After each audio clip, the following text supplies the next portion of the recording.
നമ്മൾ മലപ്പുറത്തോട്ടോ അല്ലെങ്കിൽ നമ്മുടെ മറ്റ് വടക്കൻ ജില്ലകളിലേക്ക് പോകുമ്പോൾ ഈ ഫുട്ബോൾ കാണാനൊക്കെ വേണ്ടിയിട്ട് വലിയ സ്ക്രീനുകളൊക്കെ കെട്ടി അവിടെ ഇത് പ്രദർശിപ്പിക്കുന്ന പതിവാണ്. ആൾക്കാരെല്ലാം തടിച്ചുകൂടും.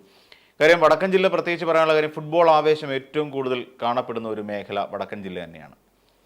ചിലയിടങ്ങളിൽ വലിയ, അതായത് നമ്മുടെ തെരഞ്ഞെടുപ്പുമായി ബന്ധപ്പെട്ട് ഫലപ്രഖ്യാപനമൊക്കെ വരുന്ന സമയത്ത് മിക്കപ്പോഴും ഇത് നമുക്ക് കാണാനും സാധിക്കും. ഇതുപോലെയായിരുന്നു മാരാർജി ഭവനിൽ BJP-കാരെല്ലാം കൂടിയിട്ട് സ്ക്രീനിലൊക്കെ വെച്ചിട്ട് വലിയ കാര്യമായി ഇരുന്ന് കാണുകയുണ്ടായി.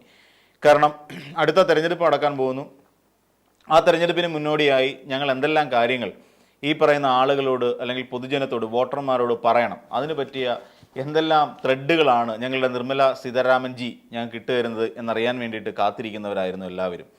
പക്ഷേ ബജറ്റ് പ്രഖ്യാപനം അവസാനിക്കുന്ന ഏകദേശം 1.5-2 മണിക്കൂറിനകത്ത് വരുന്ന ആ സമയം അത്രയും ടെൻഷൻ അടിച്ച് വിയർത്ത് കുളിച്ച് AC കൂട്ടിയിടോ എന്ന് പറഞ്ഞുകൊണ്ടിരിക്കാൻ മാത്രമേ നമ്മുടെ കേരളത്തിലെ BJP നേതാക്കന്മാർക്ക് സമയമുണ്ടായുള്ളൂ എന്നുള്ളതാണ് വാസ്തവം.